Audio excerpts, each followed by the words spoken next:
Folks of the internet, folks of the world everywhere, welcome back to Speed Street. We are in Indy 500 practice week. We are very excited. We just saw an Indianapolis Grand Prix, the Sancio Grand Prix at the Indianapolis Motor Speedway, the road course race, which was awesome.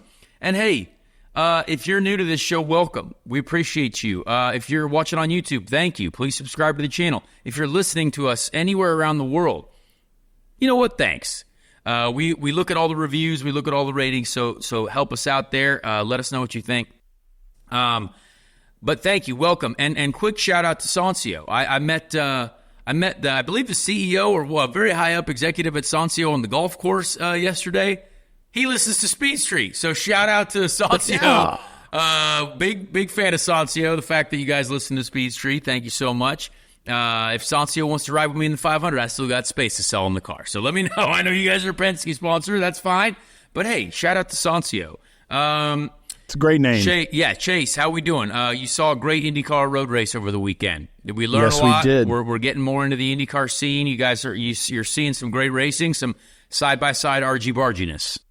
Let me tell you, look, beating and banging around the track, Indianapolis Motor Speedway, it's game time. We're here. It was so amazing to just turn on the TV, turn on the Peacock, shout to Peacock, turn on the Peacock, bam, there it is, the Mecca, the Grail. We're there. You could feel the energy out of the broadcast. I know that you were probably there at the track watching. I don't know if you watched on television. Broadcasts have been pretty great this year, I'm not going to lie. And so just getting to see that and knowing, like, man, I can't wait. Like, I'm itching. I know I'm going to be there very soon, so I'm just like, I'm feeling the vibes, and they're stronger than ever, and getting to watch that race, see how it all played out, the ups and downs, a little bit of drama. A little bit. I mean, people that aren't watching IndyCar right now, I feel sorry for them. I really do. I mean, there's a lot going on right now. And this is honestly, I appreciate you saying that, because I think I know you're a co-host of the show now, so you kind of have to be into it. But like, you are a NASCAR guy, which we've talked about, and some people don't like, which is hysterical, because I'm like, well, IndyCar's for everyone, as we mentioned. But like, what you're discovering is like, you're like, how are more people not watching this racing? Because it is great racing, and that's what we're trying to let people know. It's like, hey, we got a great show to watch here on Sundays, Saturdays, whenever we're racing. Is that right? Like, is this kind of 100%. What you're seeing as you're more and more getting into it?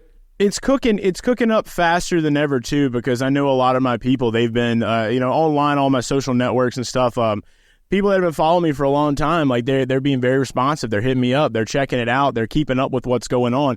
And I mean, the thing is I think that over time, like, reaching out in areas, for one, helps, and me being able to be in the position I am now, like in IndyCar. But like, I just want to make it clear, it was a choice. I've always liked IndyCar, the aesthetic of IndyCar, but now actually like zoning into it, I think that by me understanding a little bit more and more every week that goes on, I'm able to, kind of communicate that to a lot of the followers of mine that are NASCAR fans in a way to where it's the things that they're there watching NASCAR for. I'm like, hey, these things are over here too, and there's actually a little bit more. A lot of people responded to my comment that I made about how, if you're looking for where Winston Cup style racing is right now, it's in IndyCar. I mean, it's old school and it's fun to watch, and it's modern at the same time. It's just it's a great series, man, and I have no doubts or any worries whatsoever that it's not, it's on the incline. That's all I'm going to say about it. I don't want to get too deep into it all, but more and more people are noticing every week. That's what counts, and that's what is deserved by a product that is this good. Absolutely, and I appreciate you saying that, because I think where we're at now, we mentioned it on the last show too, but like, it's such a strong product right now. I mean, obviously, the Indy GP, not as much argy-barginess as, and a little bit of rubbing his racing as Barber. But, the racing was still fantastic there. Everything about it was maybe there weren't as many highlights, right, of side-by-side racing. But that's open-wheel road racing still, right? You had one caution, that's it. It was not a caution fest. Even with just that one caution, We saw several different strategies playing out. We saw a tremendous comeback. Like, again, you will never see this, I think, in any other series, what Colton Herta did, literally going to last, getting knocked off the track by his teammate, which is wild, first of all, and taking an escape road at like 150 miles an hour, which it was funny. I talked to Scott McLaughlin and Colton. We had a couple cold beverages together after the race on Saturday night. And Scott was like, Colton, I had no idea where you came from. Like, Colton just appeared back on the track through this massive escape road at like 150 miles an hour. He hit the Mario tunnel, dude. Yeah, he hit the Mario tunnel. It was wild. And so we saw Colton literally go from last up into the top 10. And, like, that is difficult on a race track like the Indy GP, but also at an event with no cautions until late in the race. I mean, that is a strategic masterpiece, but also a driving masterpiece from Colton. And so, yeah, there was a lot that went on in that race. That was a good classic IndyCar motor race. Yes, it might not have been highlights. Style race. Alex Palou won by several seconds. You know, that happens in motor racing. I was impressed with it. So a good way to kick it off. Great crowd. I thought the crowd was strong.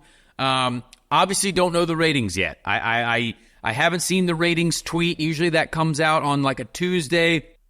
Sadly, we have to record on a Monday today because obviously Indy 500 practice is scheduled to roll off at 9 a.m. tomorrow on the Tuesday. You're going to be listening to this on a Wednesday. The show will be out on a Wednesday. We'll have already done a practice day. So, again, we are trying our best to get this in. We also have Alex Palou on the show. Obviously, Alex Palou, the winner. As usual, though, I'd like to go through the results of the race just to make sure everyone kind of knows, hey, if you're getting your news through the show, which Scott McLaughlin is now, he mentioned to me that the only way he gets his IndyCar news is now through Speed Street because he deleted all of his social apps, so it makes sense. Thank you, Scott, for listening to the show, if you do. I hope you get your social apps back again soon sometime. So let's go through the results real quick. Alex Palou, obviously, with the win. Will Power, second place. Will Power just had a very solid day. Like, he was right there. Didn't quite have the juice to win, but just good. Lundgaard, great day for Lundgaard. I mean, great to see him back on the podium. I don't know. We'll have to get Bobby to let us know our official predictions for that race because I already forget. But you got to write it down. I forget, yeah. We got to write those down. A banner day for Ganassi overall. You had Scott Dixon in fourth, Marcus Armstrong in fifth. Marcus Armstrong, I thought, was going to make a move there on the last couple of laps. That was close. And then Scott McLaughlin, sixth. Colton Herta, seventh. Alex Rossi, eighth. Graham Rahal, ninth. Felix Rosenquist, 10th. Kyle Kirkwood, 11th. Grosjean, 12th. Grosjean, another almost drive of the day. Now, there are a lot of people who don't like Grosjean, according to my Twitter responses, my Twitter ats, which is hysterical.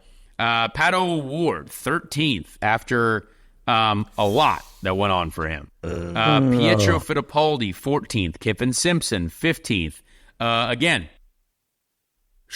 Kiffin Simpson in the top 15. I mean, Kiffin Simpson's going to top 15 his way to a nice season. He could be the guy that finishes 15th the most this year. I'm going to say that. I'm going to say that right now. The 1-5. Which is kind of wild. Marcus Ericsson, 16th. We're going to talk about it. Joseph Newgarden, 17th. Yikes, we're going to talk about that. Jack Harvey, 18th. Teddy Chairs, 19th. Theo Porcher, that's his name actually, but I like Teddy Chairs. I like Teddy. Christian Rasmussen in the 20 car, 20th. Augustine Canapino, Angus Jalapeno, they say, 21st. Stingray Bob, circulated, 22nd. Tom Blomqvist, Linus Lundqvist, which I don't know what happened to Linus. That's kind of wild there at the end. He might have had a penalty. I'm not sure. Luca Giotto, Rinus VK, 26th, and the great Santino Ferrucci, 27th. Lot went on in this race. Lot to talk about. The great. Let's talk about a couple. You'll start at the end? Let's talk about the warm-up first. We had Santino giving Romain Grosjean the bird out of the car, like straight up finger blasting, middle finger up, Romain Grosjean, and like almost driving him off the track on an out lap, on an install lap, which I find it so funny to see people's like 98% of everyone on the internet is like, this is stupid. But then there's people who are like, yeah, I love to see that. And it's like, on an install lap? What? Like, I mean, I get it. Like, there's not anything on the line there. But then when you look at it, though, again, it's all of what happened there was just flat out stupid. If you just drove by and, like, gave him the finger, like, okay, cool. Like, you sent your message. But then Santino, with, like, 10 other cars behind him, and at the beginning of the warm-up, we're all practicing our pit ins. This is a time, the only time that you will have with heavy fuel, full fuel load at the beginning of that session to run hard into the pit lane. So instead of getting himself ready for the race, he just decided to brake check an entire group of 10 cars into the pit lane, which, again, TV didn't really see, but I saw because I was watching. And, like, not only do you then, okay, you sent your message to Grosjean, that's fine. And, again, this is not because it's Santino. If anyone did this, I would say the same thing. But no one else would do that. I don't think so. It was hard just to say. It was just funny to see, like, okay, we brake checked everyone into the pit lane. Could have caused an accident for not only your own car, but like three other cars that had nothing to do with this beef. And again, we love beef in the IndyCar series. I'm happy to see it. Grosjean and Ferrucci beef is like the beefiest beef you can get. Like, that's the thickest meat you're going to find. Been a while, dude. I mean, he just had his mind, like, he was thinking about Sting walking out. You know, it's like, it's WWE, it's Raw, you know, Sunday Night Raw, dude. That's where his head was at, man. He forgot he was in a car, dude. That's all. But that's the thing. That is actually what happened in the race later, too. He forgot he was competing in a motor race. Because that's, I just find it funny. Let the body set the fuck. Yeah. Like, that's all he's thinking. Like, I don't care about where I finish as long as I get that idiot off the track right next to me. Yeah. So, but again, I love beef. Like, this isn't, people misunderstood. I put out a tweet about it because I just found it funny because, like, it doesn't matter who it is. Again, this could be driver A, it could be driver B. But, you know, I would often say, like, oh, if Alex Palou did that, I would call him stupid too. But drivers like that don't do these things. So, like, you know, Scott Dixon is never going to be that guy. Alex Palou, never going to be that guy. And guess what? They're very successful. So I find this to be a funny thing. Again, we love the beef. I love the energy. We got great internet clips out of it. And again, shout out, good for Santino. If that made you feel good, that's awesome. If it made, I talked to Grosjean today, and a lot of people don't like the way Grosjean drives. That's fine. You guys can not like that either. I love it. Overall, I don't know if, like, that was a good thing, but the beef is good. So again, if it takes some stupidity to create some beef, I'm okay with it as long as I'm not involved. That's usually how it always starts, though. Yeah. It usually always starts with a little stupidity. You know, you got to put it in a pot. It's like you're cooking. We're cooking up something. You get a little stupidity in there. You know, you get a couple of words, maybe some finger gestures. Yep, and then finger now gestures. We're looking at the possibility of maybe a little fist flying. Who knows? Who knows where it could go? Yeah, so that obviously, you know, we started talking a little bit about the race, and we'll get more to this because I just want to explain, like, the dynamics of it. Again, this is not meant to be, like, obviously people know that I am not a Santino fan at all, and not really many people are in the paddock. But again, I always like to say, talented driver. If he could think about a few things maybe better, then I think he would have a great chance in this sport to do even more. So we'll see. But anyway, right at the beginning, you had a big schmozzle right in the first corner. Like, you had a bunch of people hit each other, and everyone's going through the grass, and everything is now kind of chaos. So once that happened, though, it was, okay, the guys at the back are going to be trying to pit early and do the undercut, right? The typical strategy for the Indy GP to kind of let people know is like, hey, we're going to try to do an undercut. Because clear track with new tires is so powerful at the Indy GP circuit. And if you're stuck in traffic, you're usually almost 1 to 2 seconds slower than you would be when you can come out on clean air, on brand new red tires. Like everyone that started on the primary tire, the black sidewall tire, you're going to try to pit and put on those new reds to get going real quick. So you saw that start to work for some people. Like Felix Rosenqvist, for example, was the prime person who kind of used the strategy to his advantage. Colton Herta tried to do as much as he could from getting knocked off. But there was a lot of interesting strategy, a lot of good racing. There was a lot of people who got, hit each other. They hit each other. You had Jack Harvey throwing a block on Joseph Newgarden, breaking Joseph Newgarden's wing. I mean, Joseph Newgarden finished 17th. That's kind of wild to see. I don't think many people expected to see that. No. Rinus VeeKay, who is always very fast here, just I think stalled in the pit lane. I saw a stall. Now again, I have done that too myself with that team. I stalled in the pit lane. That's on me. That's a driver error. I've done that. I know how that feels. That's tough. But I mean that is ECR's best track. And to come away with the 20th and 26th, that's tough for them. You have Linus Lundqvist as well and Tom Blomqvist. Tom Blomqvist made a mistake in pit lane. I talked to Tom. He had jumped the white line, so that's why he's back there. I don't know what happened to Linus Lundqvist. I'll have to do some research on that one. But, again, there was a couple tough days for people. Theo Porcher, kind of just there, right? Like, hey, he's putting away laps, finishing 19th. That's tough in the McLaren, but again, he's got a lot to learn. So I'm not open to judging that at all quite yet. I don't think anyone should be judged that early, honestly. It's an experience year. Absolutely. But yeah, the Ganassi team, the shining moment of the field for sure. A lot of interesting stuff happened though, because during the weekend you saw 2 Honda engine failures and a Chevy expired as well. So that was the most engine expirations I think I've seen in a long time on one weekend. So that kind of made for some interesting stuff.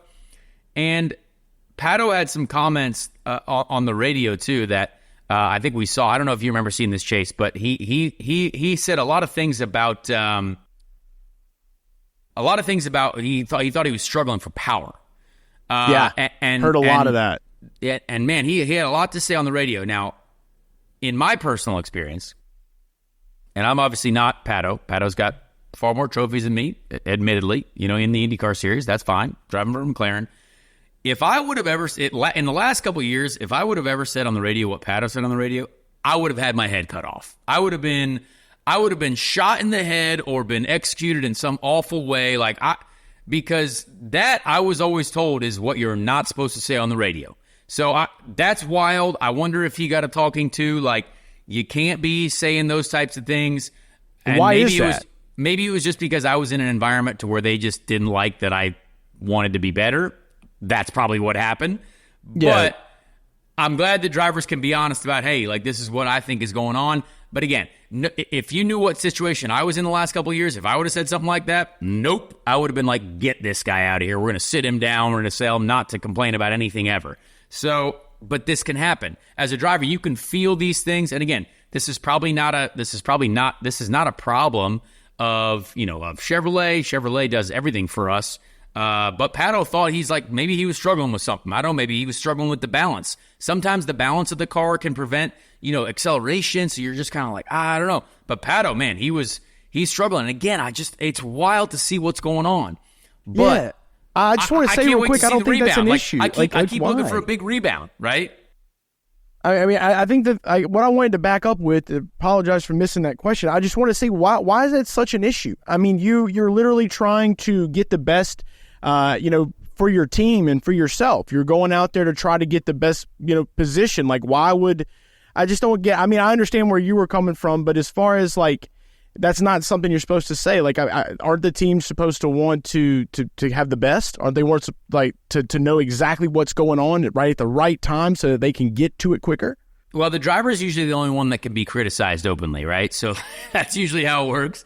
But it's not a criticism, right? I think everyone is working hard to do their thing, but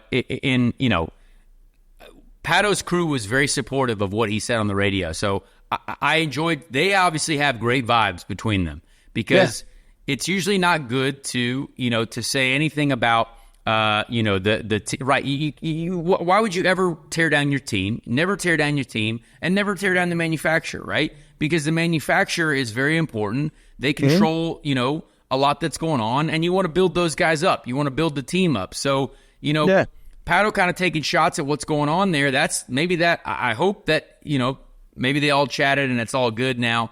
But that's tough to see, right? So that's kind of where that starts, is you never want to tear anyone down that are kind of, a partner of the team or anything like that, which is obviously, of course you don't want to do that. But, that was just interesting to hear. I just wanted to say, like, if I've been in those situations before, and I'm like, oh dear, like you just can't say anything, which is fine, because like, it's just different environments. I liked how Pato's team responded to him. By saying all of this, I was obviously I was not supported in the environment that I was in. So to see Pato get supported by his team on the radio, that means that they have good vibes going on there. But I can't wait to see their rebound still. I'm still looking for the big Pato rebound. Maybe it's at the Indy 500. I don't know. I think that's a good start. I think it's a good starting point of what happened. Exactly. So let's get into so real quick. We should talk a little bit about more of the Santino and Grosjean move. So before we dive deeper into the event, so let me tell you what was going on here. So Grosjean put a really strong, clean move on Santino into turn 9. And turn 9, quick right-hander onto the little back straight.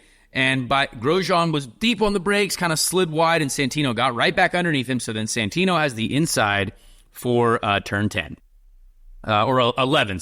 I believe it's technically 11 on the track map.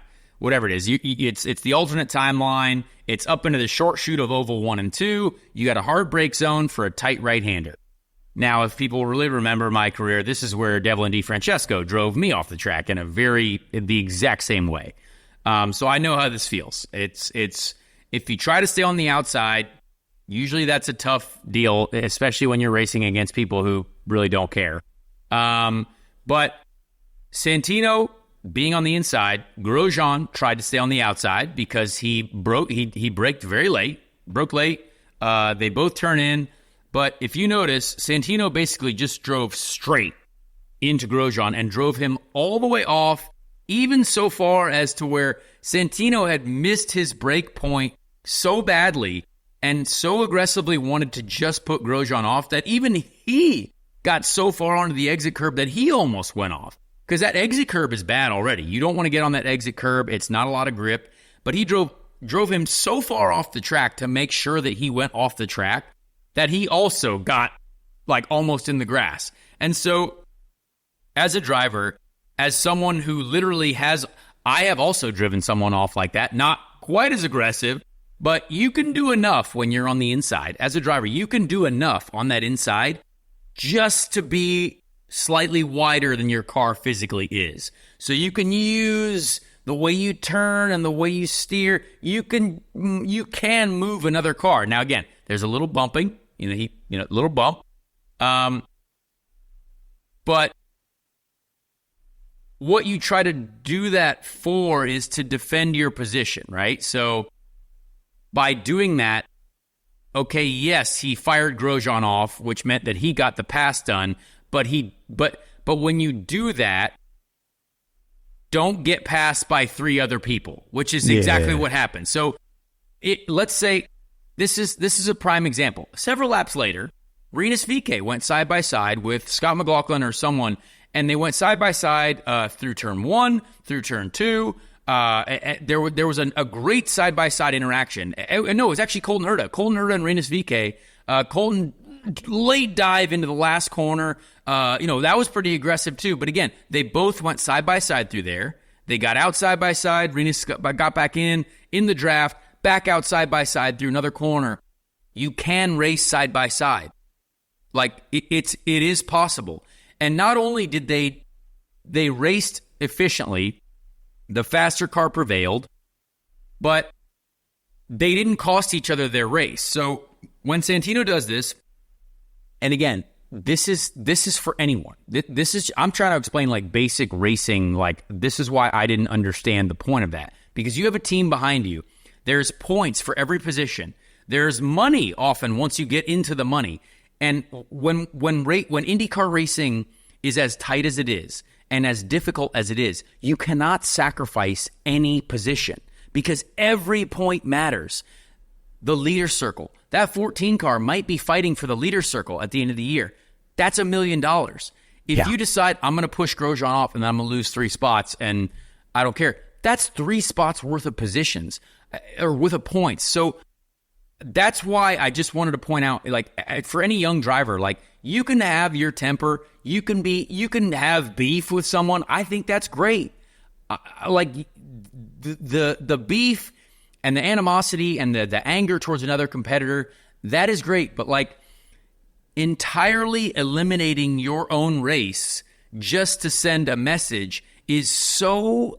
It's just counterproductive. It's so counterproductive. Like I said, it was pointless. Like it's literally pointless. Okay, you drove Grosjean off. Heck yeah. All right. Well, I got passed by the 20 car. I got passed by another car, and then I got passed by a third car. And then then what happened? Like, well, that was a lot of work for nothing. You know what I mean? So it's hard to pass. So that's why, again, it doesn't matter who it is. But like, if I'm a young driver, I look at that and I say, don't do that. That's not a way to it's first of all, it's the wrong way to take someone out. Like if you're going to wreck someone like that, do it so you don't lose any spots. You know what I mean? Yeah, be able to come out on top. You know, exactly. So that was why Santino had a whole thing over the weekend where he's not here to make friends, which is great. Like, be that guy, dude. It's a good slogan going into the heel, whatever it is. Like, be that guy. 500. Yeah, like that's cool that you don't want friends. Like, that's great. All for it. We need people in the sport like that. I just wish it wasn't going to cost other people, a serious injury or wrecking people or like. He's done the same thing to me on track. I was lapping him at the Indy GP last year, and the guy literally stopped his car to make sure that I couldn't turn in to to a corner that I was already like getting ahead of him at. And I was like, dude, not only did you just not care about your own race just to ruin one of my stints, but what is the point of that? It doesn't do anything for you as a successful person. Obviously, you don't want me to be successful, but like there is no point. It does not help you in any way. So he's the only person that I see doing things like that. Obviously, we've seen Grosjean, make some dumb moves. Hey, there's some dumb stuff happening there too. We're not going to deny it. But I'm just trying to, obviously sounds like people, petty kings, like kind of some petty kings, So again, I'm a big petty guy. I never want to talk too much about it. Obviously, I can get a bunch of flack for it. There are a bunch of Santino lovers that are coming after me saying all kinds of stuff. Well, you were the one tweeting about it, not racing. And I'm like, congratulations. You guys are hilariously creative. Where they live, dude. I get that I'm not racing and I'm tweeting about the race. Like, I don't care at all. Like, I understand what position I'm in. I'm not like... Congrats, like you come up with something more creative. But they're telling you the rooster's staying cocky, dude. It doesn't matter who it is. It's just if I would have seen that situation for any other driver, it doesn't matter if it's Marcus Ericsson. Because again, what Marcus Ericsson did to Colton Herta, let's talk about that too. Maybe not very smart. Like taking out our teammate. I still don't understand that one. So this is not a one person thing. Marcus Ericsson made a mistake too. Not quite as egregious, and he didn't lose any spots. He just took out his teammate, which is not a good thing. But it happens. You're young. Yeah, right. Yeah. This, but again, back in the day, there's a lot of silly things that happen in racing. So again, Marcus Ericsson, very good friend of mine. That was that kind of a wild move, right? Kind of a wild move to go slamming your teammate off the track. Not good. So we're being fair. We're trying to be fair. We're going to point out silliness. That was some silliness from Marcus Ericsson too. Some silliness from Santino. Worked out a little too hard that morning. Exactly. So again, I just wanted to explain the dynamics of why I tweeted that and why, like I said that. It's like, look, you can race people however you want to race. Just know that you're going to get raced the same way. And so if those are the vibes that you want to put out, then hey, just know it's going to be real difficult for everyone. For everyone. Which is fine. Santino just racked up a tall order. I'll say that. He has no friends. None. No, not yet. Not yet. But anyway, love the beef. Happy that we've got some beef and great clips. Happy that people enjoyed the fact that I was just honest about it. So that's my read on the situation. And everyone, a lot of people know how I feel about it. And we know that Dale Earnhardt Jr., our boss, is a big Santino fan. Townsend Bell, I've never heard a bigger fan of Santino than Townsend Bell in my life. He might have every form of Santino merch possible. And again, that's great. People can love to support the guy. He's here for the show, dude. am totally cool with that. But if I'm going to see stupidity, I'm going to point it out because I'm a media guy now. I'm a media guy, so I'm allowed to do that. I think it's like the difference, though, between like, you definitely have like different groups of fan bases in any type of sport, right? You have your rowdy bunch, you have, your purist bunch, you have your, casual bunch. A rowdy bunch, maybe, they move a little more in that direction. We like to see a little wild times. Yeah. I feel like if it's too egregious, it becomes a problem. But like, for this being one thing, like obviously it made a headline. That's another thing for someone to go click on and read. Like, everyone loves a good fight, dude. Like, you remember that one movie? Oh yeah, of course. We just waking up praying for a fight, there were dude. fisticuffs. I wish there were fisticuffs. A Santino and Roman Grosjean fist fight. Woo! Dude, that might do pay-per-view UFC numbers. Yeah. That would talk about ratings. We're going to get ratings now, and so I'm not saying it shouldn't happen, but make it less obvious. Like, just make it just be smarter about how you want to wreck people. I guess you know what I mean. Yeah. Move strategically. No, that's stupid of me to say too. But like, it's just so obviously silly. Like, you can do a better job of like sending a message. That's all I'm going to say. I don't know. Just walk up to him. Walk up to him before you get in the car. And now we go into Indy 500 practice, which is the most dangerous 2 weeks in sports, and we got two dudes who hate each other who could easily, screw around with each other and could affect others on track. So again, the vibes are wild.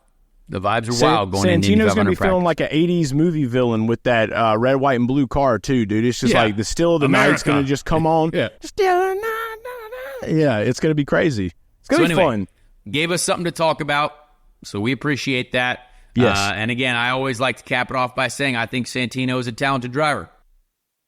The Rooster. I don't understand his thoughts, but I think he's a talented driver. So again, I never want to say that. We have about the same amount of. I might have a couple more IndyCar trophy, one more IndyCar trophy than him, but that's all good.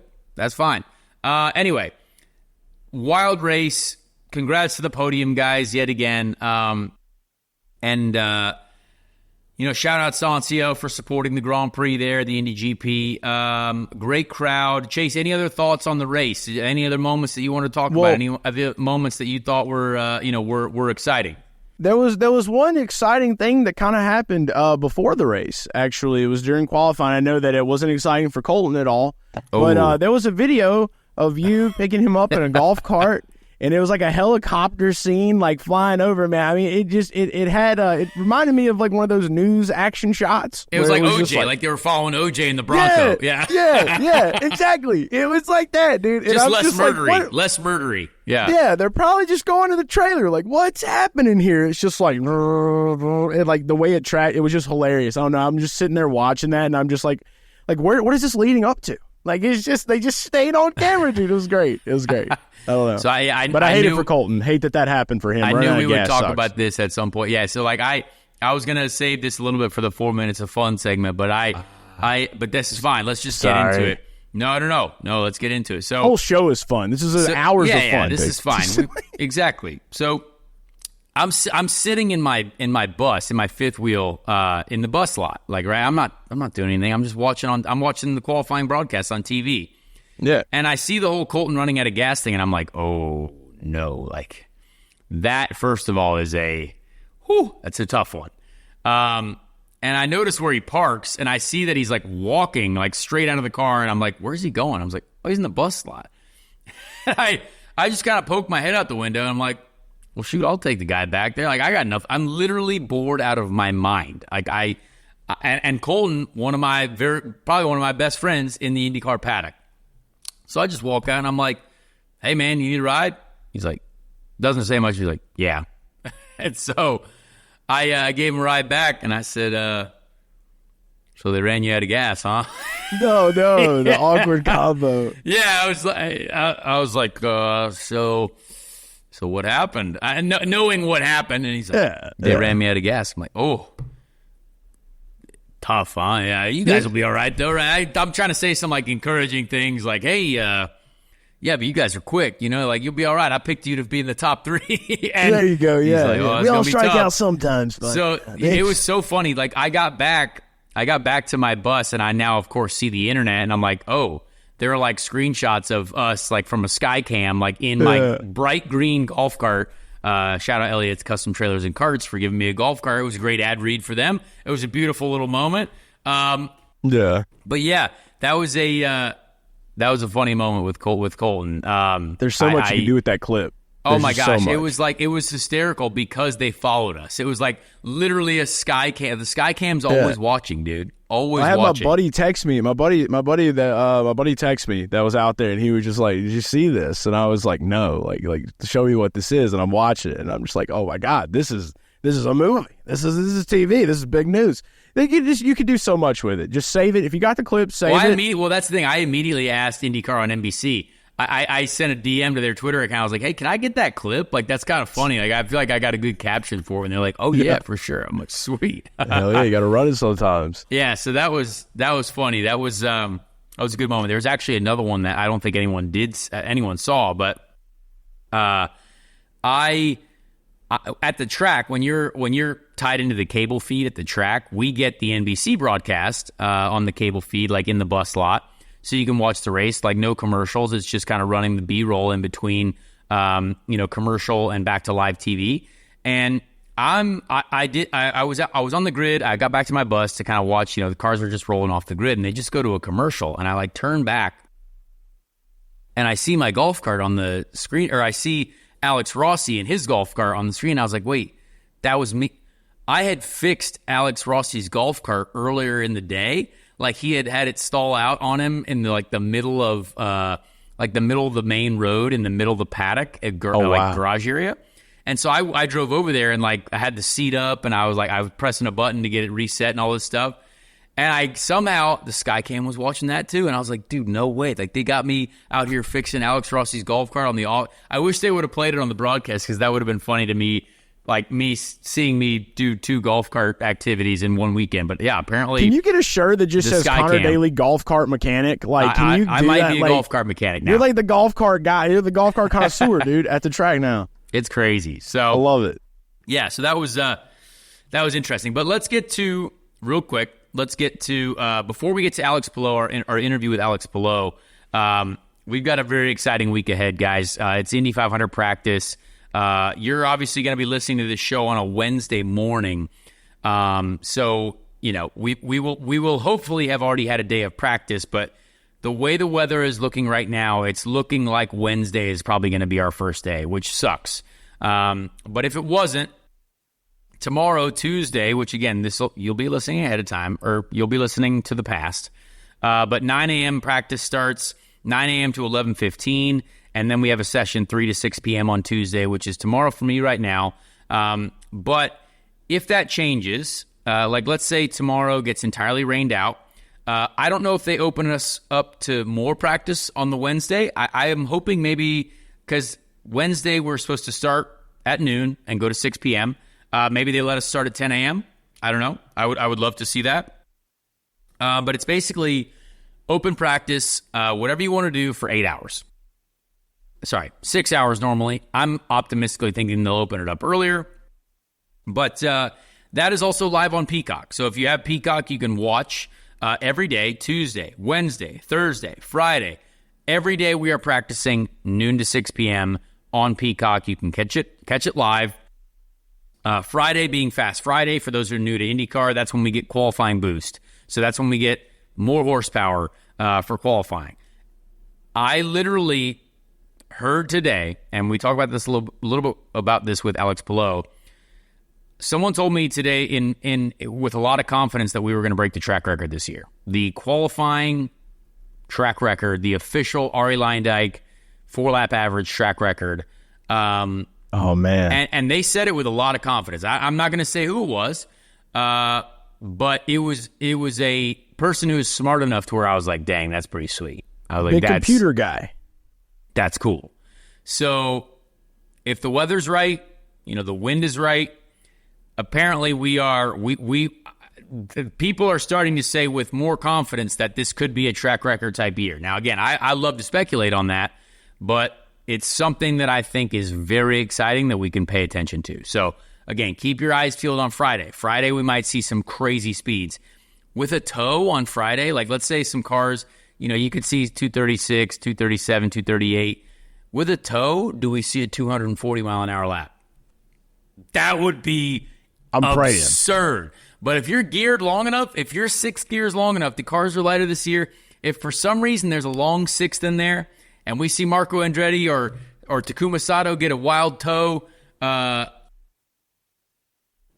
would be sick if we saw a 240 mile an hour lap time. Now, it would be fake. Like it would be a big tow, high power, not a real official, qualifying. But the numbers are there. But boy, that would be sick if we saw 240. So I'm going to throw out a wild prediction. We see a 240 mile an hour lap time. We see a 240 mile an hour speed on Fast Friday. That would have to break the internet. Like that would be freaking sick. I already know we can do 244-ish with what we were geared at like a couple years ago. I obviously have like a speed record into turn 3 apparently. I don't know if that still stands. Maybe not. But that next gear longer is like 247 maybe. I actually don't know. So, whew. Yeah. Boy, we're going to be ripping down the straight. So, I'd love to see a 240 lap on Fast Friday for a big, hilarious tow time. And then let's look at the track record. So, that would be sick. That gets my bones buzzing right now. So, yeah, that's the schedule. Saturday, obviously, this weekend is qualifying. So, Friday, we're going to draw for our qualifying positions for Saturday, which is very, very important. And this will all be before our next show.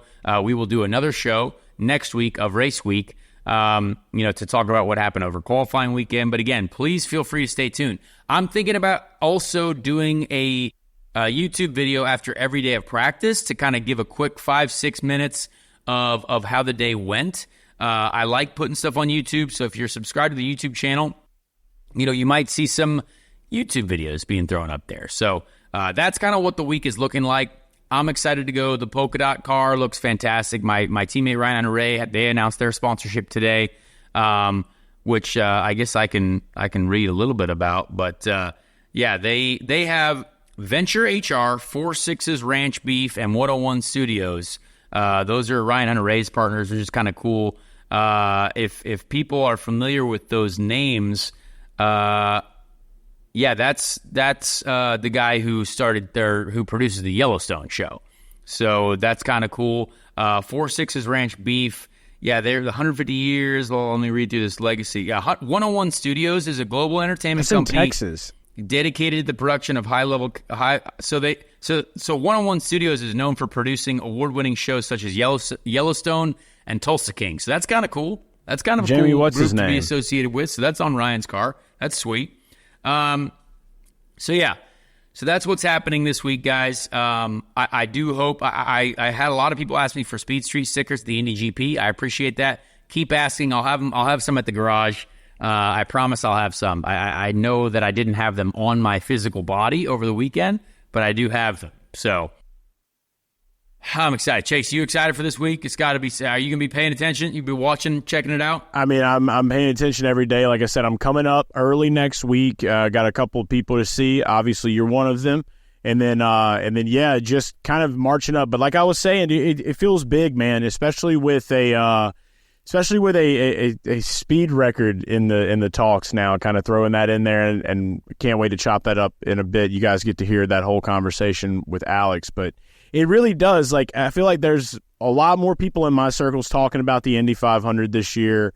Obviously, the Kyle Larson thing helps with that coming from the NASCAR circles, but it really it feels like there's so much energy building up, especially after this race this weekend, that little bit of drama, just a lot more people are talking about it, and Absolutely. That right there makes it even more exciting because you get to share that with everybody else. So yeah, I'm excited. I'm ready to get there early next week. Who knows? I'm sure we'll be chopping it up in one way, shape, or another. But I know you're also going to be busy boy. Absolutely, yes. Real quick before we get on to the rest to the Alex Palou interview, but McLaren did announce officially, finally, that Callum Ilott is going to be in the 6 car for the Indy 500. So they obviously announced that Teddy Chairs was going to be in the car for the rest of the season, other than the 500. So it wouldn't have been possible for him to do the 500. So So that's kind of, we finally saw some things there, some news come out of that camp. We know who's going to be there the rest of the season. Also, TK, Tony Kanaan, leading up to this Callum Ilott announcement, I think he was the troll of the week. TK was the troll of the week, which was very hilarious.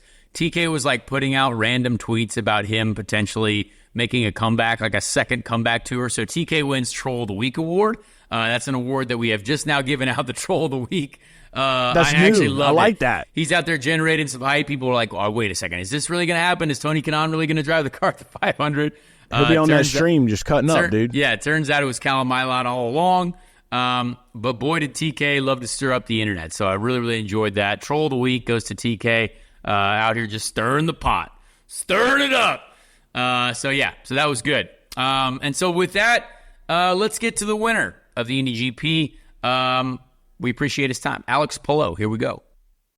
Ladies and gentlemen, we have our first repeat guest of the season. It was bound to happen at some point. It was bound to, we were bound to see one of these very talented racing drivers again on the show.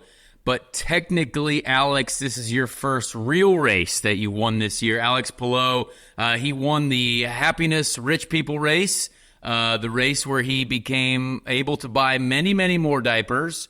But now we are a points race winner in the DHL wagon, the first DHL win of the season for you guys. The Grand Prix of Indianapolis, shout out Sancio. Alex, great job. You're back, and it's really not too long since we've seen you. How are you feeling? I'm feeling amazing, man. It's been great. It's the best way to kick off the month of May, and it's exciting, man. It's exciting. First win, real win of the season, points win. I don't know how you call it. I mean, Thermal felt amazing, but when you don't really get those points, it doesn't feel the same. And it just felt good. First one with DHL, first one of the month of May, and hopefully not the last one of May. Yeah, absolutely. So there's a lot in this race that happened. A lot of people that were angry with each other. There was a lot of contact yet again. Some interesting strategery. You guys, I think, played the perfect game, right? Did not take the lead early, but when you saw Christian out front, were you worried at all? Like, because Christian looked good on that first stint, looked strong. Were you just waiting for, maybe a little tuning up in the pit stop? Did you have confidence that you probably would have been able to, to get him eventually? Like, how did you feel initially when you saw his pace? I mean, I wasn't worried because it was still the first stint of the race, still like lap 20, but he had the strong pace, man. He was really strong on those primaries. I was on used alternates at that time, and I struggled to get them into temperature at the beginning. He actually started pulling away, and I was like, oh man, I'm dropping like a stone. But eventually I got 10 back. I catched him. I couldn't overtake him. It was very tough to overtake when there was almost no difference in speed, and I was surprised that he was that fast on primaries. But then I went from used alternates to primaries, and I also had good speed. So we didn't expect. I think the conditions changed a lot from the warm-up, obviously, to the race. And on the warm-up, you couldn't drive on those primaries, man. You were like 9/10 a second slower. So during those first 20 laps, when Christian started pulling away and I was on the alternates, I was like, man, when he gets on the alternates, I'll be done. But no, it was just a lot more settled. And it was a good race. I mean, Power had a lot of pace as well. They actually undercut us on the first stop. So we dropped to third. They started pulling away because they were on those alternates and I had to do the primaries. And I was, you start getting concerned. Obviously, they start pulling away and you can see that they just go, and you cannot catch them. But I would say I got a bit lucky with the traffic. And then I could stay out for 2 more laps on the primaries and did an overcut that worked until the end. Yeah, I mean, you guys absolutely nailed the strategy. The overcut worked perfectly. And again, the way the traffic plays at the Indy GP certainly is, gosh, that's tough if you don't hit it right. Yeah. But you happen to play it perfectly, come out of the pits right in front of the guys. and the rest was history. I think everyone at that point, according to the internet, I was watching the internet, and they're like, well, all right, well, Pelot's gone. It's inevitable. That's what's happening. And you were in control from then on, right? Like, there was a ton of stuff going on. But when you see the yellow, all right, bit of a reset. Here we go. Got a bunch of, now we got a bunch of angry people coming after you. But still, there was no challenge. And that had to have been great. Was there one moment, did you guys make maybe, hey, we'll take a little bit more front wing for this last stint? Or was there something that kind of helped you out, be like, this is what I needed? Yeah, we actually got more front wing for the last stint. I saved the new alternates for the end. Which is perfect. New alternates last stint, smart. Yeah, which Will didn't have at the end. That's why I started pulling away that much and did like a 4-second or 5-second gap. It's because I had those brand new alternates, and that front wing change helped. But on the restart, it wasn't great. I had a taller first gear than him, and I went on throttle, and he just like did a big jump on me. I was like, no. And you know how the front straight is at the Indy GP. So then I went into the inside, got so much marbles on my front tires. I braked. It was a mess.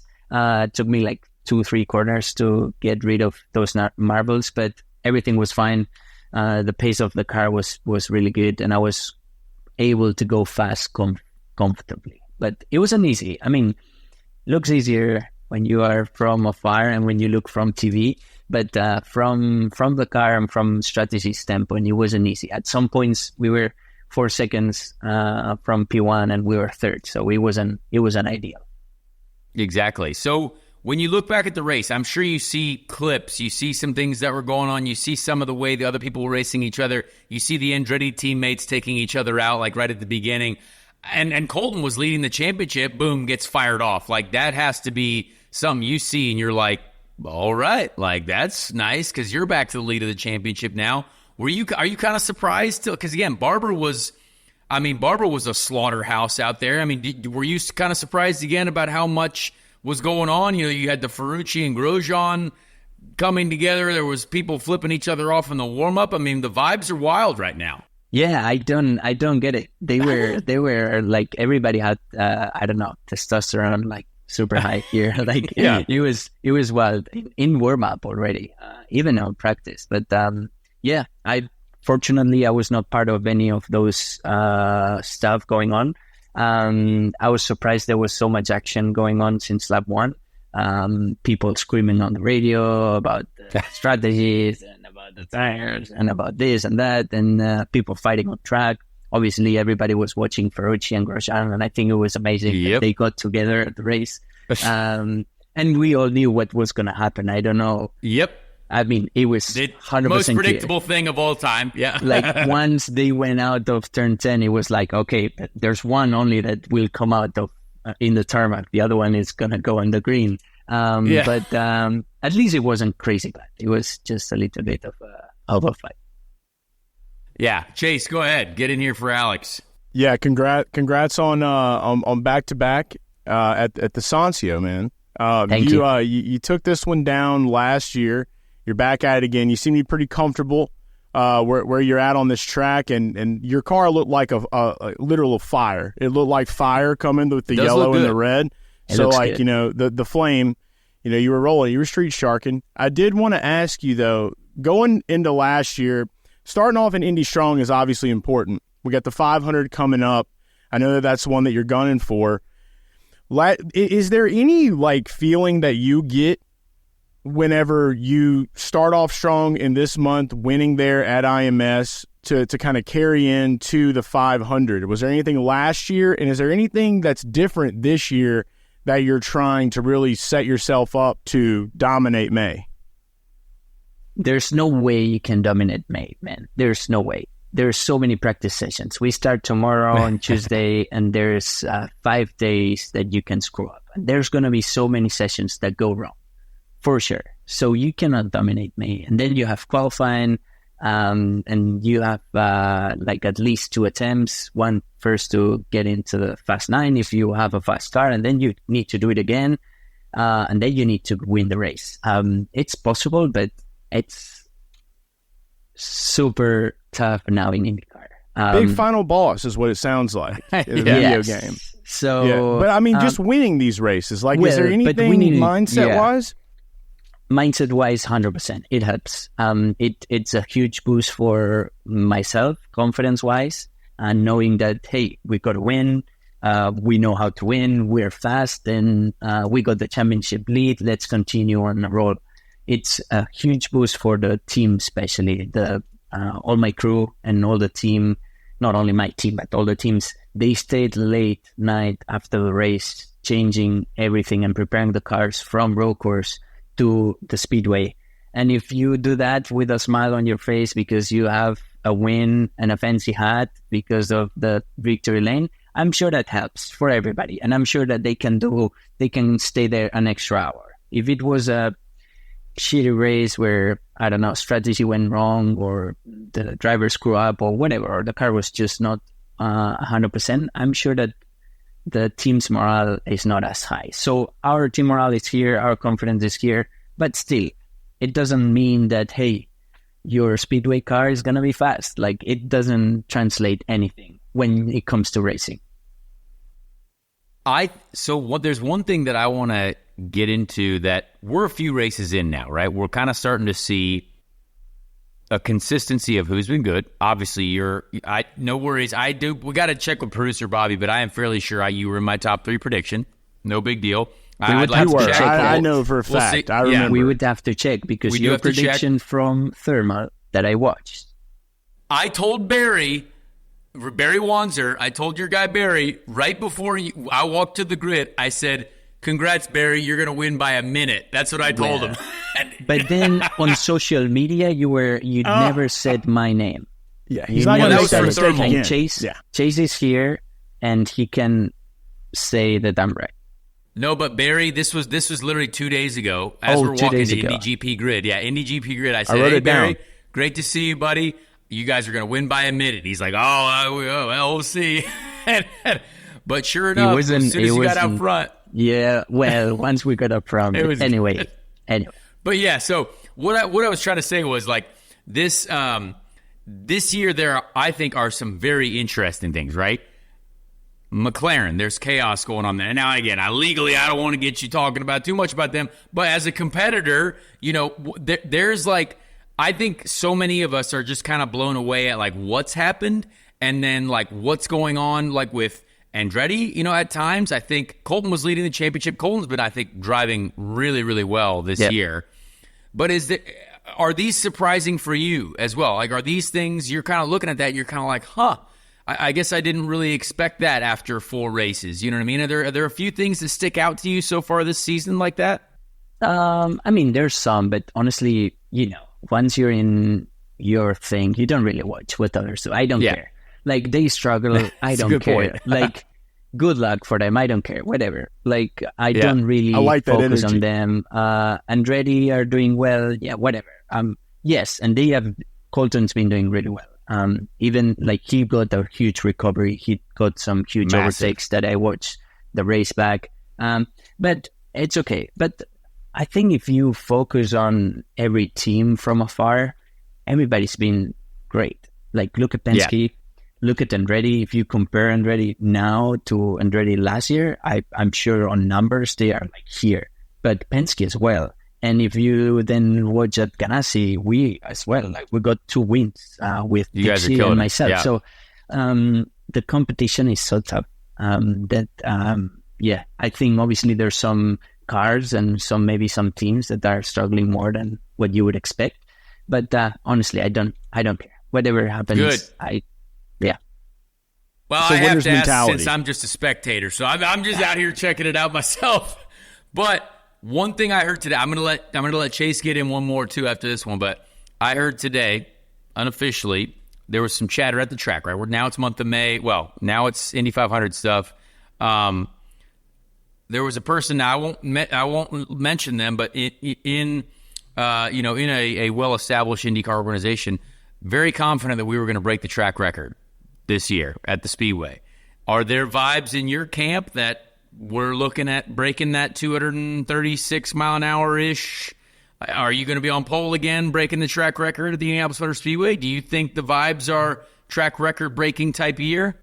I am very confident that if we don't have like huge wins or some crazy stuff going on with like the clima, the record is gonna be broken for sure, 100%. I thought that was wild. Today, I literally asked him, and I said, "Are we gonna break the track record this year?" He's like, "Yes." And I was like, "Wow, yeah, that's pretty cool." I don't know that this is all speculative, of course, but I mean, you're thinking kind of the same thing. There's speed 100%. in these wagons. The only thing that can stop it is the wind. If we suddenly have a windy weekend where obviously we cannot really trim and the cars are unpredictable and we cannot push it to the limits. Otherwise, we will, unfortunately for me, we will break the qualifying record late. I love that. That's that gets me excited. That gets my my blood pumping. I mean, Chase, go ahead. I'll let you get another one. We have less weight. We have less weight on the cars. I'm pretty sure that Chevy and Honda worked and they have better engines than last year. They will have better engines for sure. Even though it's the same, for sure they just tune in a little bit. Small improvements, small improvements, a little bit here, a little bit there, and for sure it'll be a big difference. We're gonna be flying.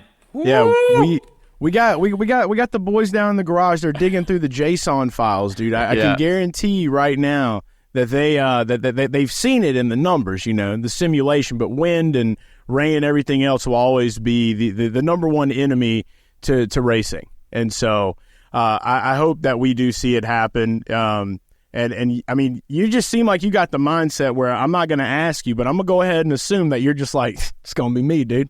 Yeah. Like, I can just, I know that energy is there. Back-to-back Indy GP winner and back-to-back Indy 500 pole sitter. That'd be kind of wild. That'd be a wild deal. That would be kind of wild. Yeah, that would be super cool. I think we have a lot of work to do, but obviously we did it last year. So the team, I'm sure that will give me the car to try and do it again.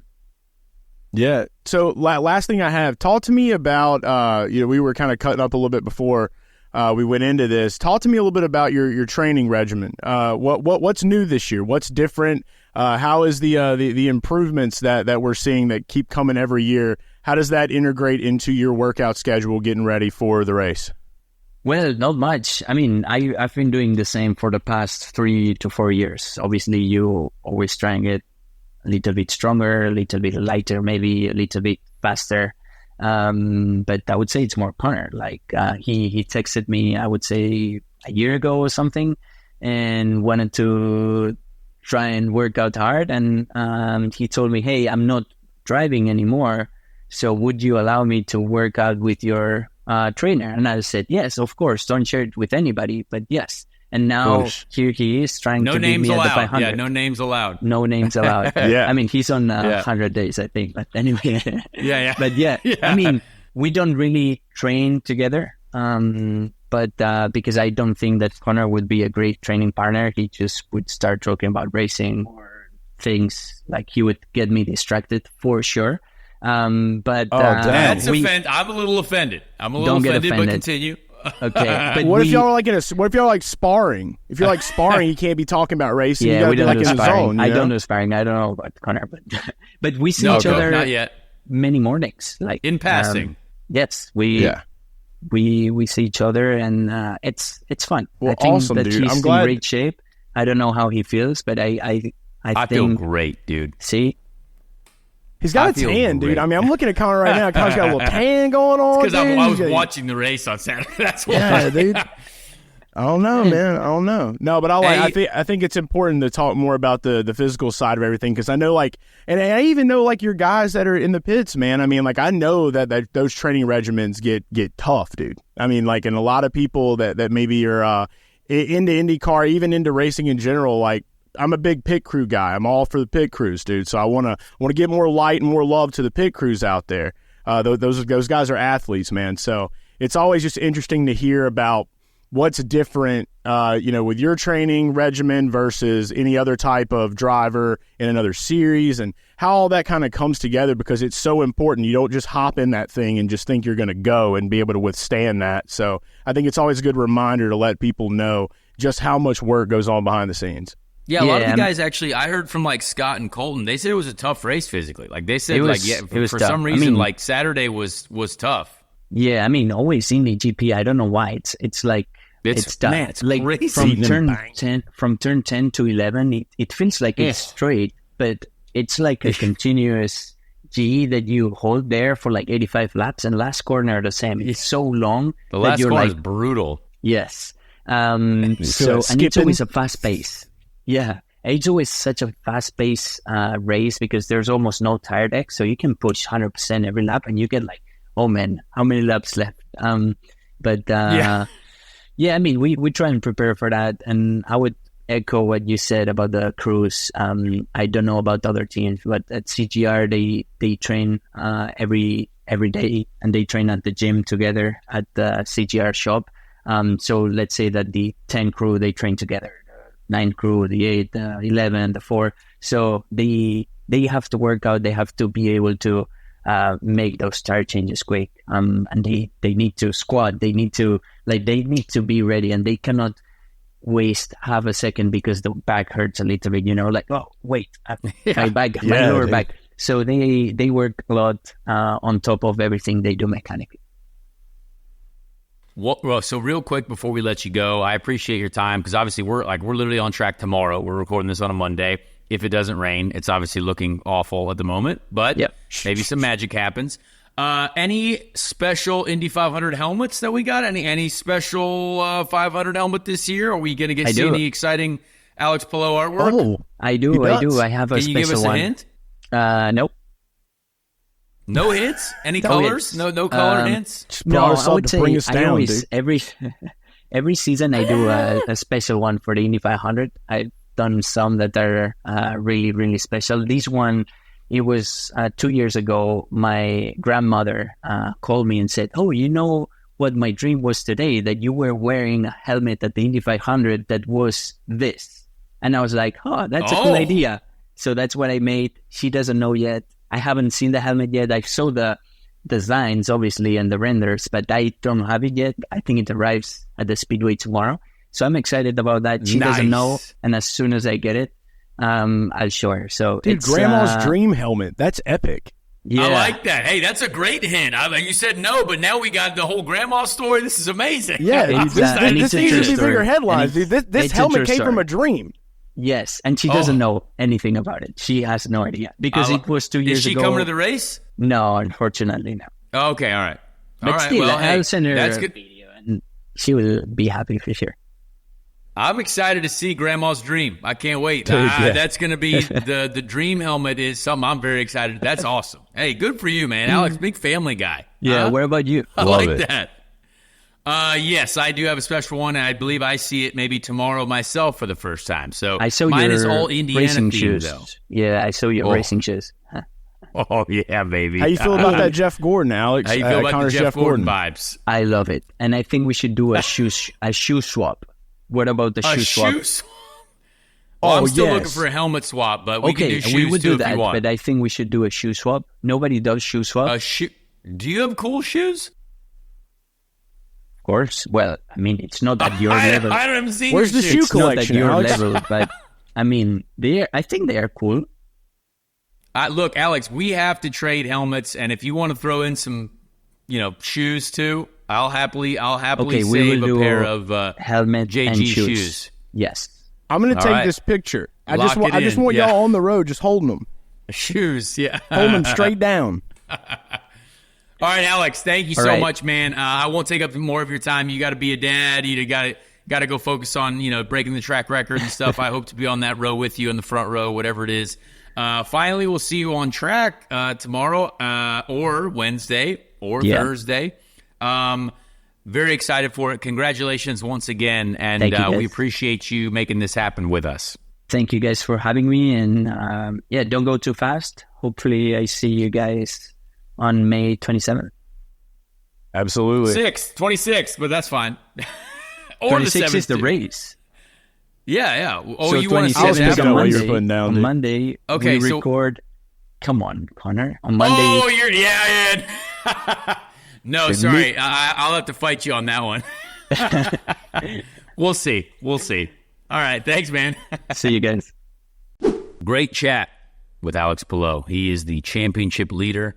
He is a man who is going to have a very awesome inspired helmet. Grandma's dream. Grandmas are back. Dude. Grandmas are so back. Love that. That's going to be sweet. Can't wait to see it. Really appreciate the fact that IndyCar gives us a chance to interview the winners. Hopefully, our next interview will be me. Chase will be talking to me. We'll just be talking about the Indy 500. So if that happens, I'm going to stay there, and we're going to a press conference style. We've been talking about this whole press conference style thing. If that happens, I'm wearing like a suit with like shorts. Okay. And I'm going to just sit there, and I'm going to do it like an NBC, like 60-minute style. Nice. Yeah, that's what I want to do. A couple chairs in a dark room with some ring lights. Yeah. That's it. So go win, dude. That's the plan. That is the plan. We don't show up to Make lose, my dreams come true like Alex's grandmother's dreams are coming true. Yeah, that's a wild story. I'd love to hear that. First heard on Speed Street, potentially. That's Who knows? Love to hear that. So, yeah, this is great. A lot going on this week, guys. It's going to be fantastic. Right now, we're going to move into a segment that I think a lot of people enjoy. And, again, before I say this, remember, the Indy 500 is on NBC. May 26th at noon. If you needed a reminder of this, there it is. If you didn't know, well, I'm sorry, but now you know. So we appreciate all those folks. Notorious. Let's get to the Ricky Treadway Random Indy 500 Driver of the Week. The greatest event of its kind that's ever been run on. Let's meet the drivers. We'll make up the field.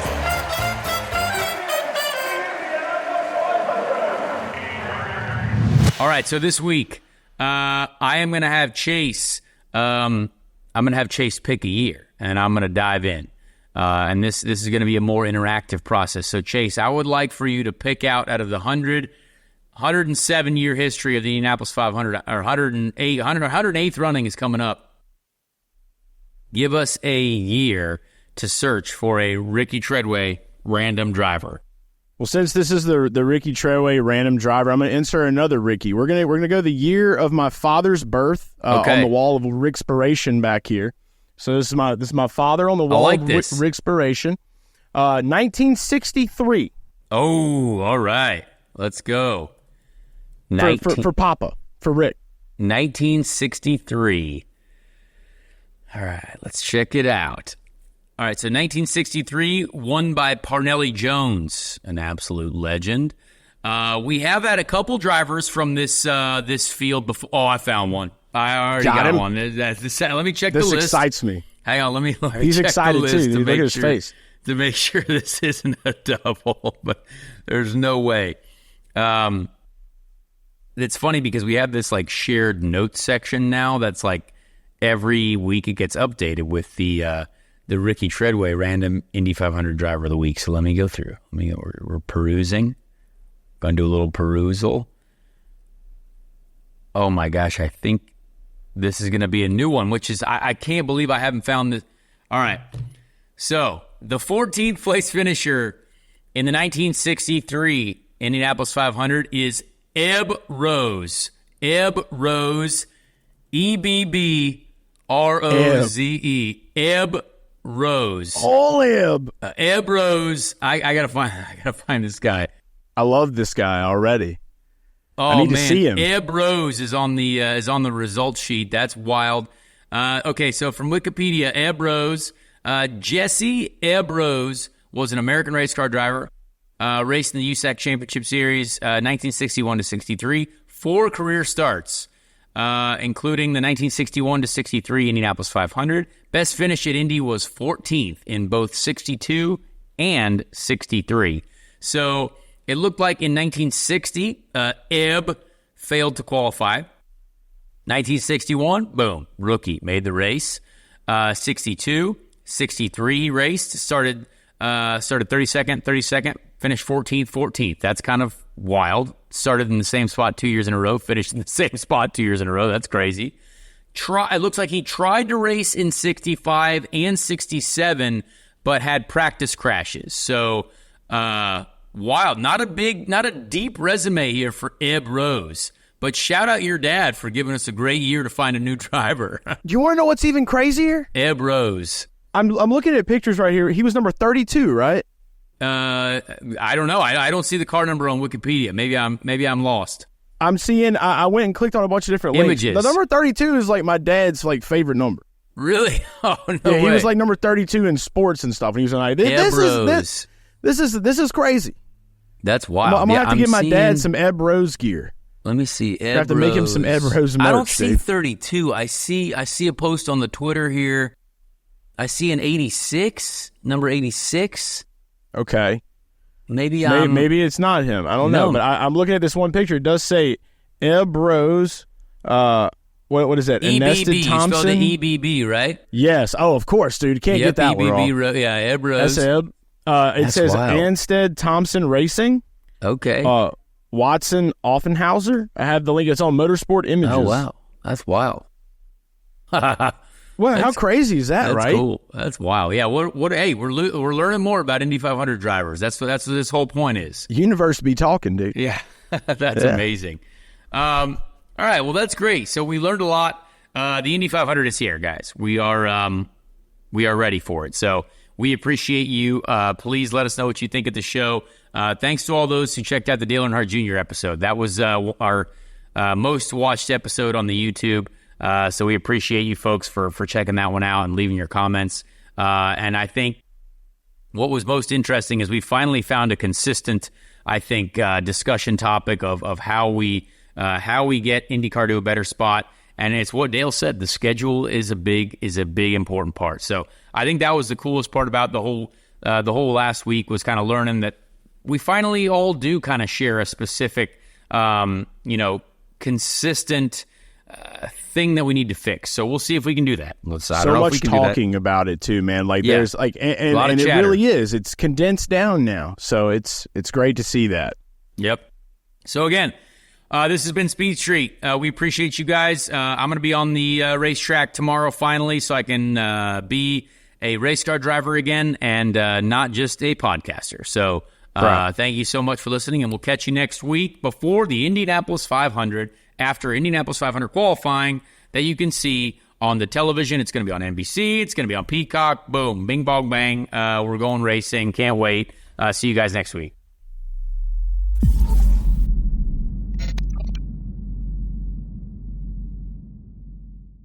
Hey everyone, Connor Daly here. Please leave a like on this video if you did enjoy it, and also subscribe to the channel as well. That would be very helpful. Be a friend, tell a friend.